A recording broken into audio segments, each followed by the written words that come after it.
The hope of a better 2021 is gradually dying out in the Anglophone northwest and southwest regions of Cameroon. Despite being battered and handicapped by the Anglophone crisis, the people of the northwest and southwest regions of Cameroon are unfortunately witnessing a disturbing phenomenon, that of ravaging fire incident. The fifth fire incident since the start of 2021 has been recorded in Bamenda chieftain of the northwest region of Cameroon, less than 24 hours after two Catholic-run schools were reduced to nothing. Parts of the schools were reduced to ashes by fire incident in the Fcfa division of the southwest region of Cameroon. And also in this newscast, we tell you that two kids have died in a well in a Buddha in the Bambutus division of the west region of Cameroon. We got images of the installation ceremony of the divisional officers of Andek in the subdivision and the Dio for Njikwa, all in the Momo that later ended in the attack that saw 5 Cameroonians dying in that attack in the northwest region of Cameroon. These stories and other interesting stories in this edition of the news. Welcome.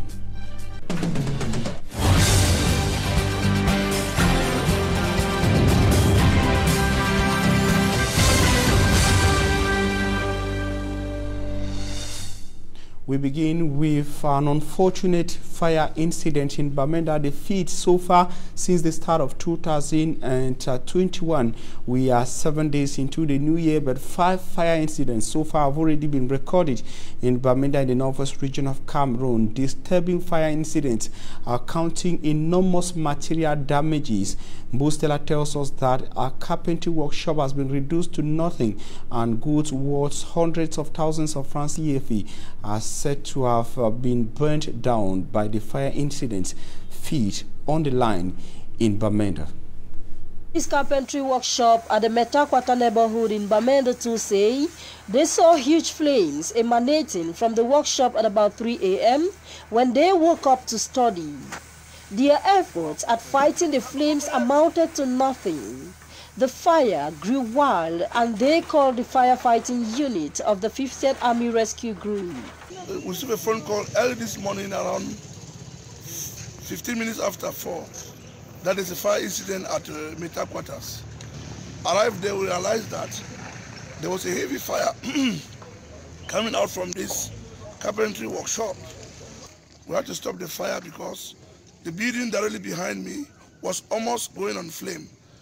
Beside me, there's one carpentry workshop, 2 carpentry workshops that were almost also going at flame. In a situation like this, first thing call 118. More often people want to try to quench the fire before calling us, of which if you call the Army Rescue 118, immediately we'll come and we'll limit the intensity or the propagation of the fire. The firefighters might have stopped the spread of the flames to surrounding buildings, but this carpentry workshop, worth millions of francs CFA, had been reduced to nothing useful. Knowing that they don't bomb to nothing, I know them is something for top. We are only God know. Everything, all things don't bomb. I get customers that work the day inside here, more than 15 beds where I supposed to give them.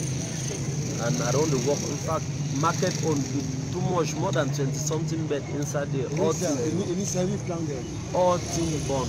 At press time, the cause of the fire incident had not been established. While many blame it on the epileptic supply of electricity in the town of Bamenda, others find fault with the haphazard electricity connections around the town of Bamenda, especially in heavy metal workshops in the city. And now we take you back to another fire incident in Dibota, a Catholic-run primary school in the Fcfa division of the southwest region of Cameroon, where classes have effectively resumed in the school despite or after a fire incident that reduced part of the school to ashes.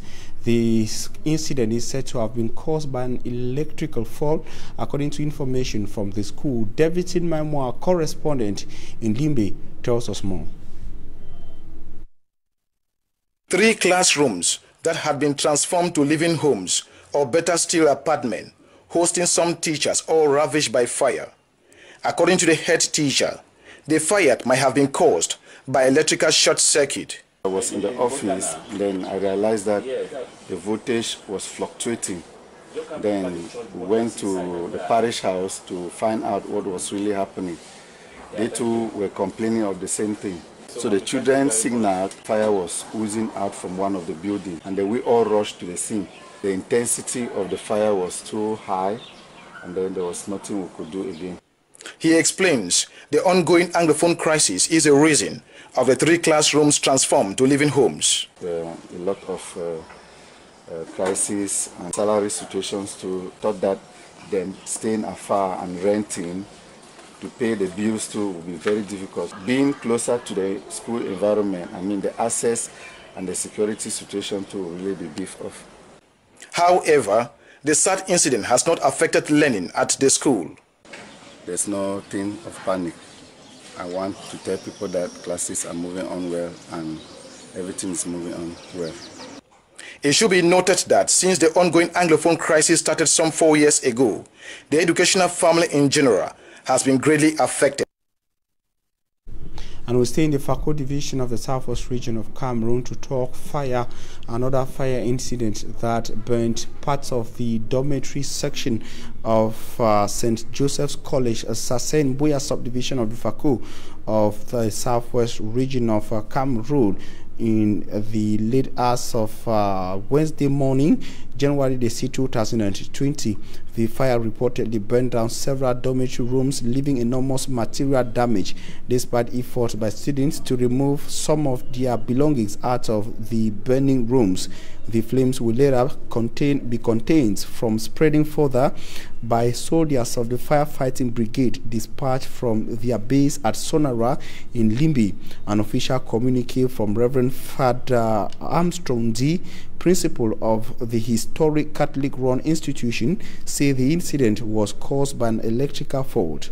The fire incident, as we told you in our headlines, came less than 24 hours after the incident that ravaged some classrooms at another Catholic-run school, that is Catholic Primary School Bota in Limbe, still in the Fako division of the southwest region of Cameroon.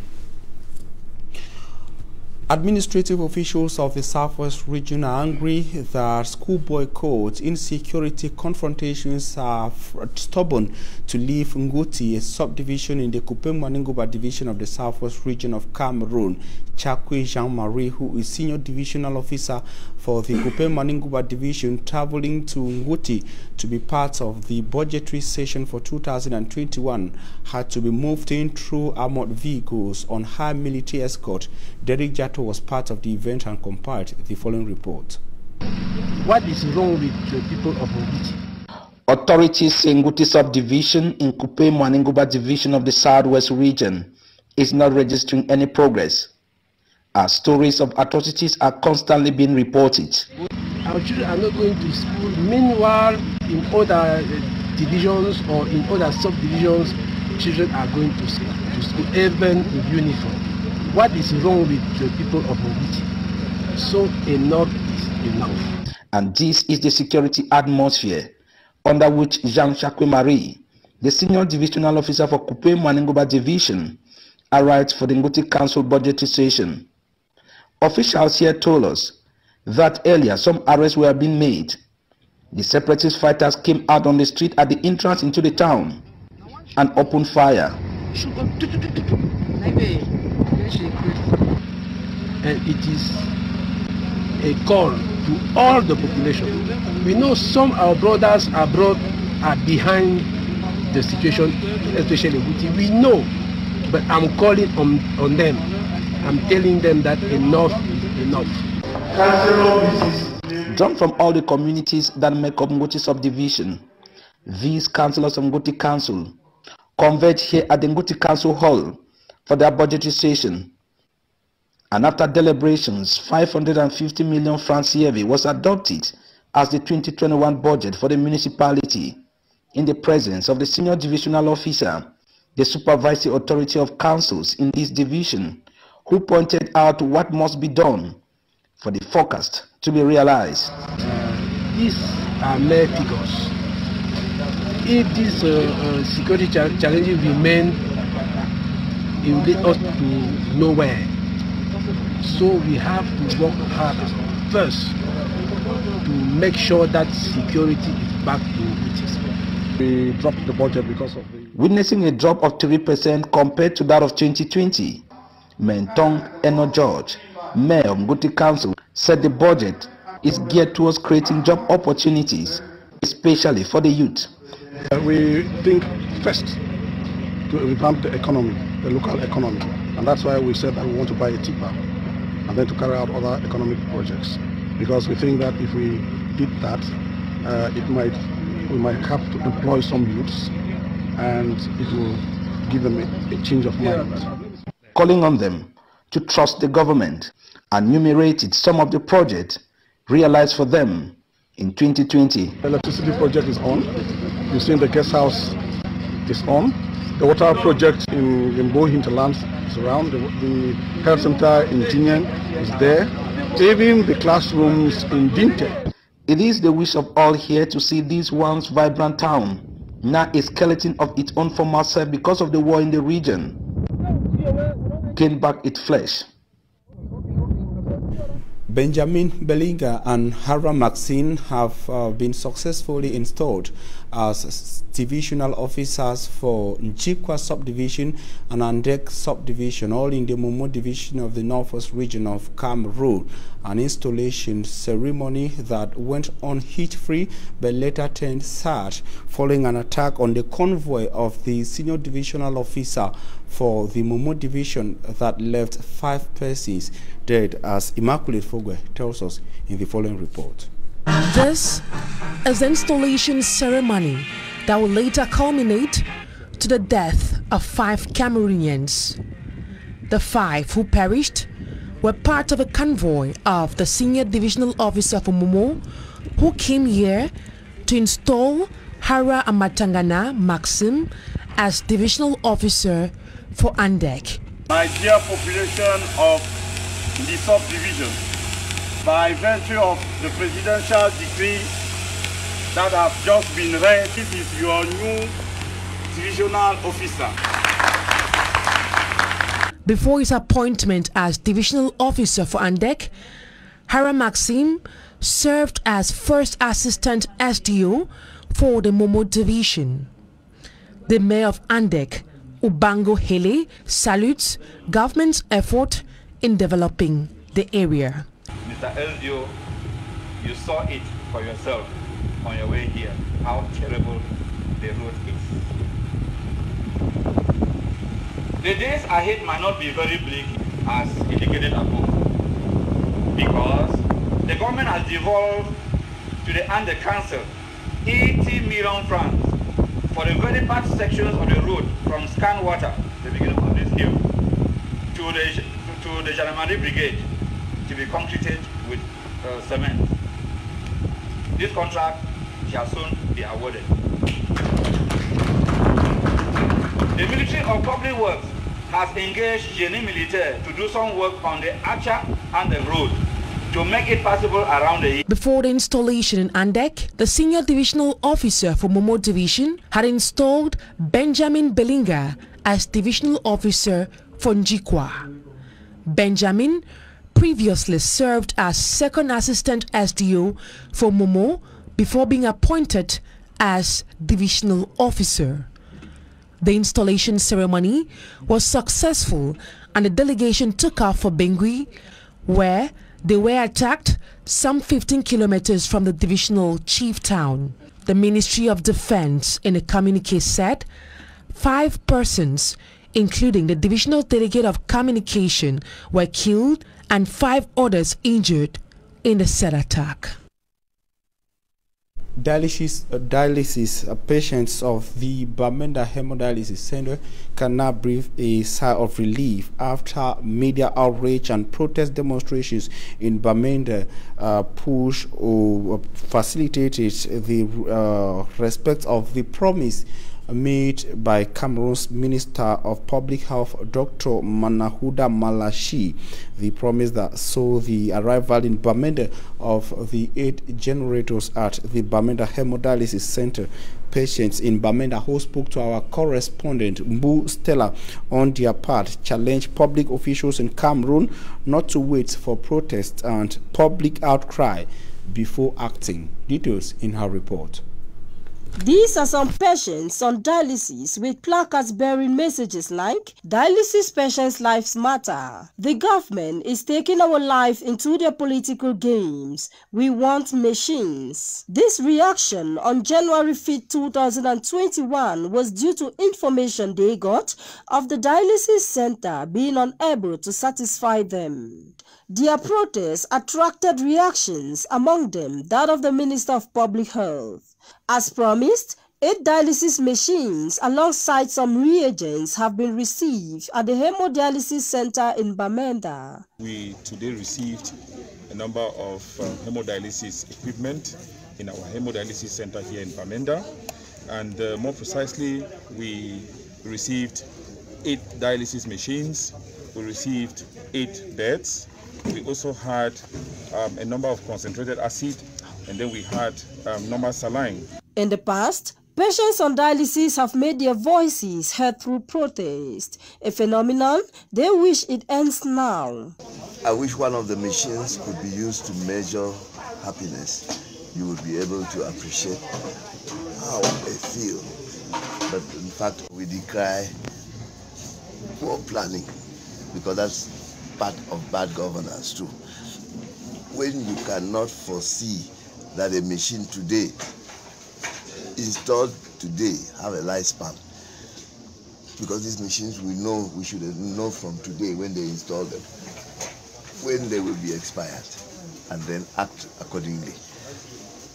Government does not need to wait for us to go to the street before something should be done. According to Dr. Kingsley Cheso, Regional Delegate of Public Health Northwest, the reagents that accompany the dialysis machines will serve the 55 patients registered in Bamenda for a period of 9 months. This is indeed a relief to patients and their carers, some of whom lack the means to move to other regions and have their dialysis sessions.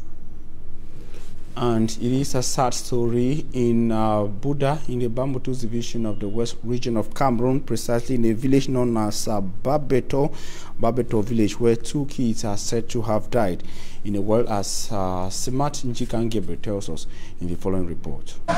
It was a black day in Babete village of Mbuda in Bambutus, West region of Cameroon. This unsecured well has taken away the lives of 2 kids. Njukem Akanj, 2 years, 3 months old, and Abdul Ibrahim, 3 years, 7 months old.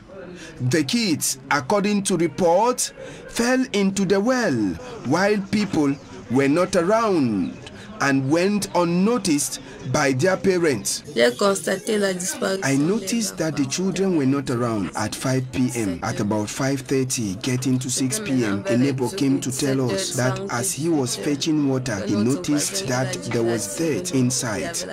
So we decided to get into the well to check. As we got inside the well, we discovered the pair of shoes of one of the kids. It was after a thorough search that they were discovered in the well, but the owner of the well says the incident occurred when he was not around. I went behind to fetch water. That was where I discovered the bucket suspended and the rope inside the well. J'ai vu un peu de machin là. J'ai directement pensé à mes 2 filles. Immediately I thought about my 2 daughters. So I asked from the elder brother, who told me they were outside playing, and when I saw them, I was relaxed. Où sont les enfants? Cherchez-les. Ils ont dit que non, on les a vus là-bas. Et en disant je regardais la route, so I concluded that they were the ones who threw the rope inside the water. When their mom came, I asked if she threw the rope inside the well. She said no. Qui ont pris le seau pour jeter. C'est quand leur maman rentre, je lui demande, vous avez, en partant, vous avez jeté le seau dans le puits. C'est le puits suspendu dessus le puits. Elle a dit non. After the bodies of the 2 kids were retrieved from the well, in the watchful eyes of elements of the Gendarmerie of Mbuda, the bodies were taken directly to the mortuary of the Mbuda District Hospital. Security elements have opened investigation while the well in question has been covered. Meantime, riot between police and commercial motorbike riders in a Bolova chief town of the south region of Cameroon has left some persons severely wounded. This mix-up came as a result of a fight between a presumed motorbike bandit and a commercial motorbike rider, as Charles Kmer tells us in the following report. It was a tussle between the police force and bike riders in Ebolova, south region of Cameroon. It all began when a presumed bike thief was apprehended by the bike owner who claims he caught the man stealing his bike. Il a alors pris la moto pour démarrer partir. Quand il a démarré pour vouloir partir, j'ai soulevé le derrière de la moto. Il est allé tomber et s'est relevé encore à nouveau. He kick-started the motorbike and wanted to run away. That's when I gripped the bike from the back and it resulted to a fight whereby he beat my ears. But I kept on struggling with him until we fell into a gutter. That's when he beat my nose and took off part of the nose. Thanks to God, another commercial bike rider like myself was coming our way with a passenger aboard. That's when I decided to scream for help as he started running. The bike rider who came to my rescue knocked him down. The passenger aboard, myself, and the bike rider subdued him and alerted the neighborhood. Ma moto, le gars s'est détaché sur ma main, il s'est mis à fuir. Mon collègue Tassiman lui a poursuivi jusqu'à aller lui cogner. Il est tombé. C'est à là qu'on a crié le village, tous les quartiers. The police force later stormed the area to take control of the situation, but got into a rumble with other commercial bike riders who were already in the process of beating the presumed bike thief to death. The forces of law and order, who later took control of the situation, transported both the bike owner and the presumed bike thief to the emergency unit at the regional hospital in Ebolova for medical attention due to the injuries they sustained during the fight. The situation provoked mixed feelings amongst the lot of commercial bike riders, with some of them storming the hospital in an attempt to kill the presumed bike thief.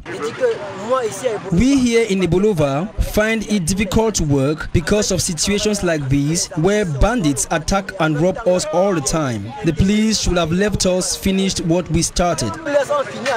Ceux qui sont partis casser la fenêtre des urgences pour entrer à l'intérieur chercher à finir avec cela. Our colleagues who went and broke into the hospital attempting to kill the presumed thief have committed a felony, which is not good, and if they were caught, they would have faced the law. Some of them went to the extent of brutalizing the police commander who came to take control of the situation. Honestly, it's not good.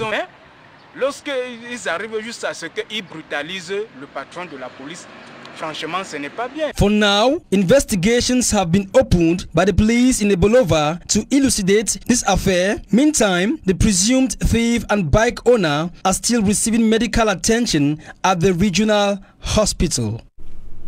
Inhabitants of Lindi, a neighborhood in the Douala 5 subdivision, are asking municipal officials of the Douala 5 Council to respect campaign promises by grading the road leading to Lindi, provide affordable drinking water and electricity in their neighborhood. Some of their worries were expressed to our reporter, Innocent Aze, who traveled to Lindi. Lindi, one of the neighborhoods in Douala where accessibility is cumbersome. This is due to rugged roads whose tar has disappeared over time. Today, the roads have once again gone seasonal with dust, now threatening lives of inhabitants with airborne diseases. J'entendais parler de Lindi sans toutefois savoir le tracasser. From the entrance or roundabout, the road leading into this quarter is impassable. Ça me surprend. Je ne sais pas si vous voyez un quartier résidentiel qui existe ici par rapport à l'état des routes. On n'a pas vraiment de route ici à Lindi. Donc, ce qui fait que nous qui sommes ici dans les chantiers, on ne parvient pas à accéder avec des camions ni des tricycles même pour venir déposer le matériel, que ce soit le ciment, le fer et autres choses. Nous avons trop de problèmes, surtout en... In the rainy season, circulation is impossible. Children suffer getting to school.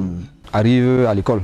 Tout le temps, les bus sont en train de tomber avec les enfants. To come out of this situation, the population of Lendi often raise funds to grade the dissected and rugged roads up to illuminating the quarter. En matière d'éclairage, nous faisons quand même assez d'efforts. Tous les lampadaires que vous voyez au quartier, c'est nous-mêmes qui les avons placés. Due to the insufficient means today, because of the COVID-19 pandemic, the population beg assistance of the council. Notre doléance ici, c'est que if the council provides bulldozers, we can fuel them. Les routes, nous on peut mettre du carburant. Parce que là, ça ne va pas. A year ago, a letter was addressed to the mayor of the Douala 5 council, but no feedback. Nous n'avons pas eu de réponse, nous n'avons pas eu de suite. They now hope for campaign promises made during the municipal election. Nous disons que aussitôt qu'ils auront pris la mairie, le pouvoir, ils viendront. They implore the promises should be fulfilled before start of the rainy season. Mais nous voyons que ça fait déjà 1 an, ça traîne. Et d'ici peu, c'est déjà la saison de pluie. C'est pour ça que nous les supplions qu'avant la saison de pluie, qu'ils nous viennent vraiment en aide, ne serait-ce qu'avec des engins. Le reste, nous allons nous en occuper. Contacting the Douala 5 Council, the authorities explained on phone that a rehabilitation plan has been previewed for the year 2021 that will resolve the roads and other problems tabled by the populace. Thanks, ladies and gentlemen. Coming up is Talking Points. Stay with us.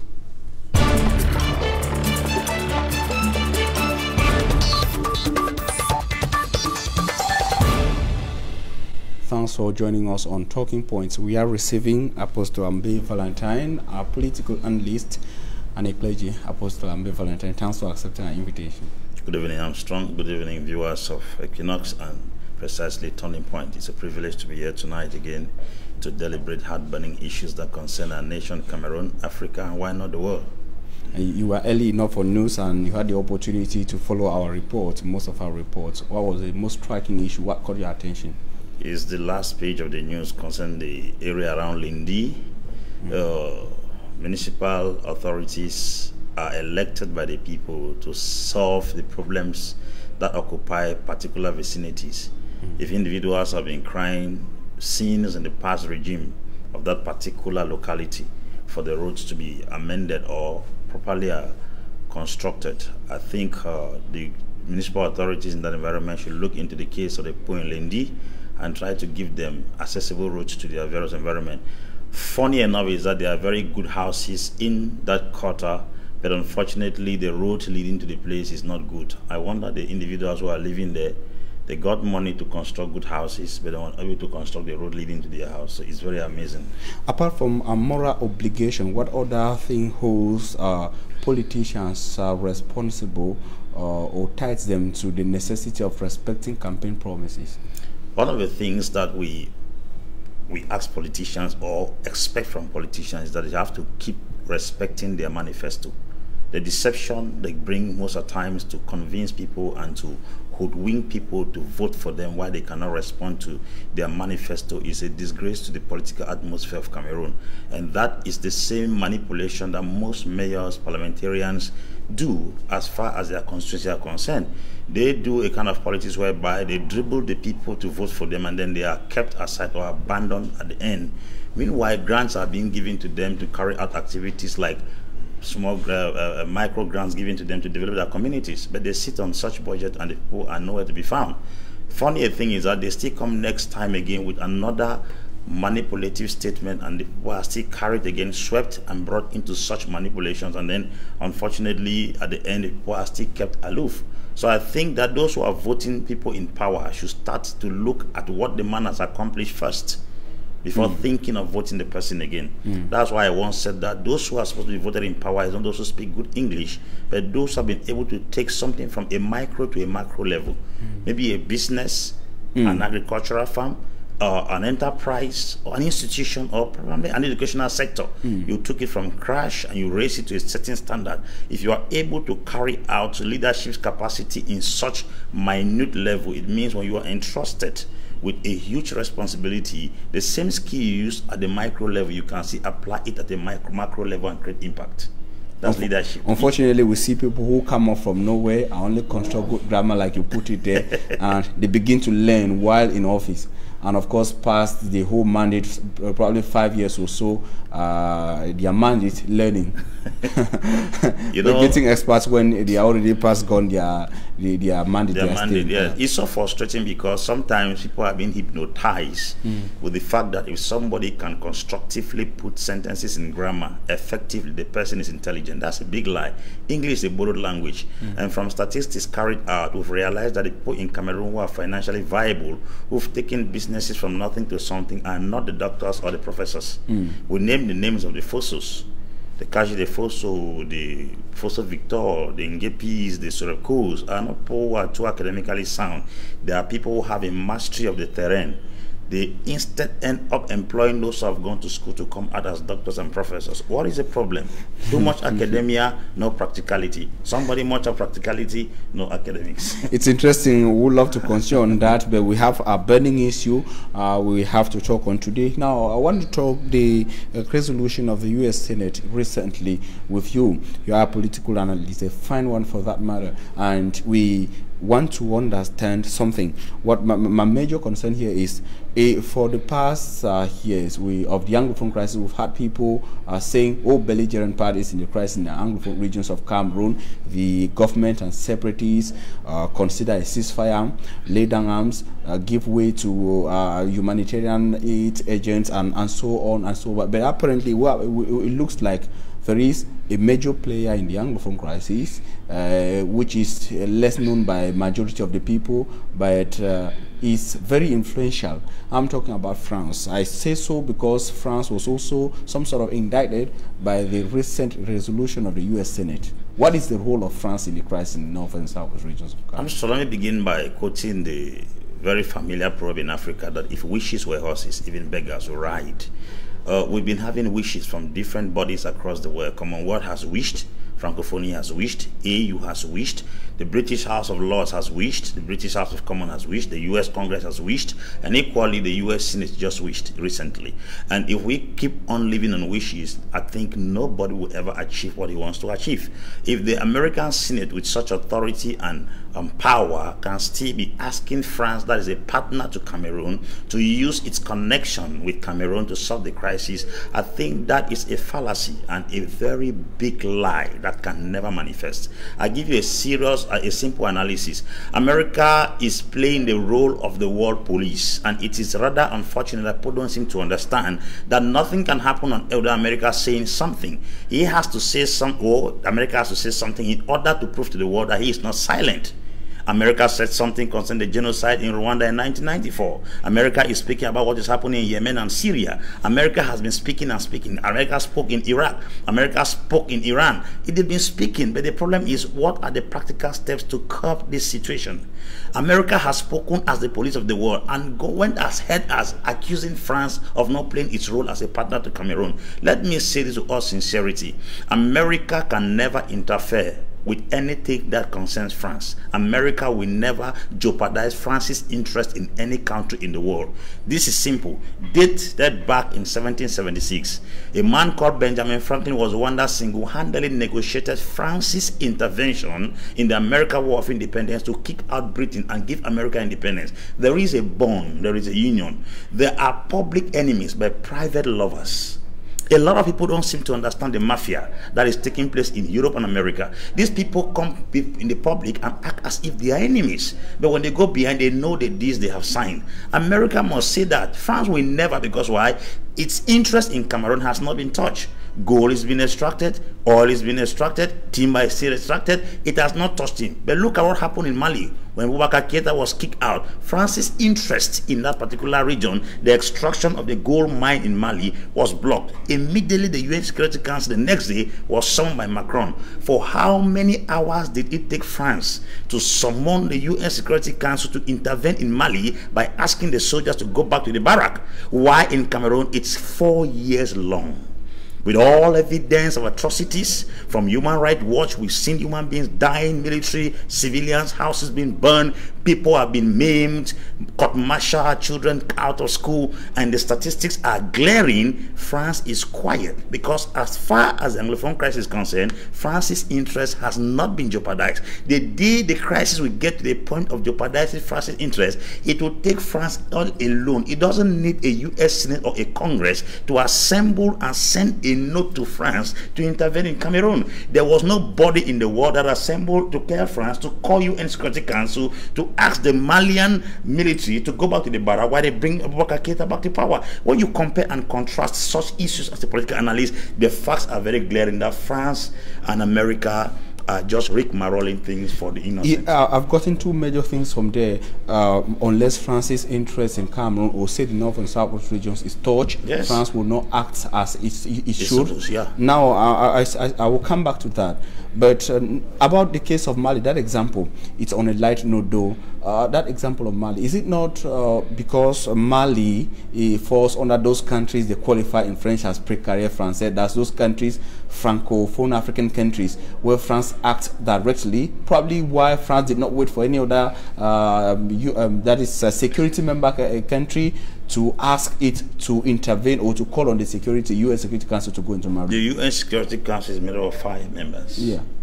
And as far as the UN Security Council is concerned, if France were to intervene in Mali, there was supposed to be a consultation with the rest of the other powers of the world. But France consulted nobody single-handedly. I have said that the United Nations is in Jangi House while others are playing, and then the others are eating the jangi. Now, your beautiful analysis gives the understanding that whatever the U.S. has come from the U.S., coming from the U.S. Congress, coming from the U.S. Senate, coming from the external relations organs of the U.S., the Foreign Secretariat of the U.S., is not real. It's not. That they are just acting. It's not. And I'm going to defend it. All right. I'm sitting here, I'm going to defend it. It's as simple as ABC. Like I said earlier, if we take analysis in Africa, tell me any situation in Africa, whether genocide, civil war, upheavals in nations, that the United Nations has actually stepped into it and brought a lasting solution. Remember, after the 1994 genocide in Rwanda, the United Nations sat down and made a declaration. I think Article something of the United Nations said, another genocide will never occur anywhere in the world. That was the resolution they arrived at after the carnage and the inhumane destruction of human lives in the land of Rwanda.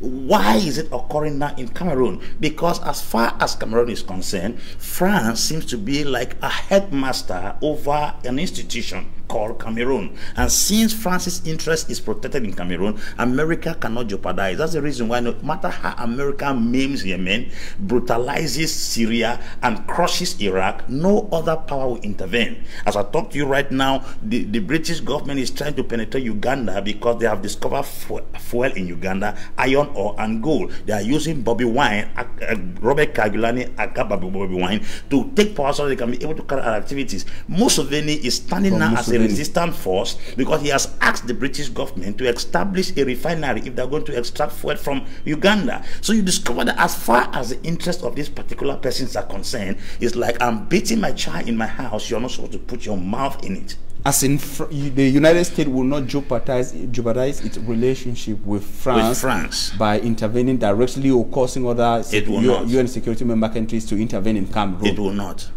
And for the UN to come to Cameroon or other key members to come, France's interest. Consent. They have to give their consent. The consent of for UN intervention. Look at what happened to Omar el-Bashir.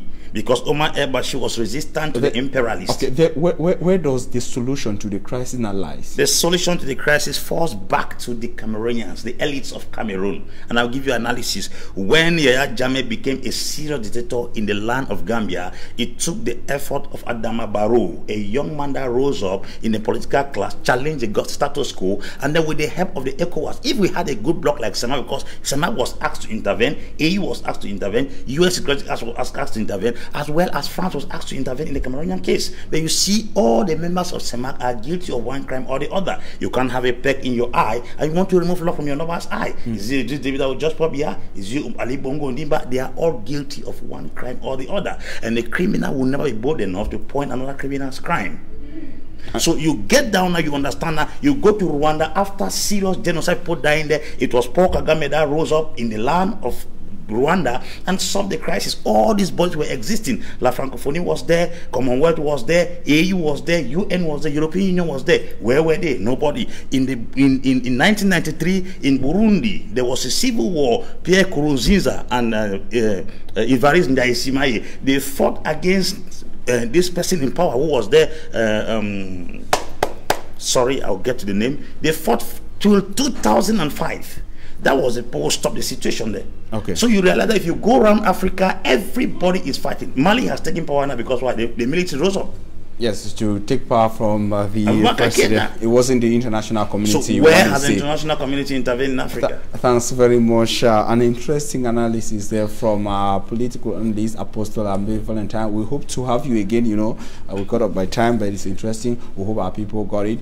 Ladies and gentlemen, thanks for your keen attention. Still with Equinoxe Television.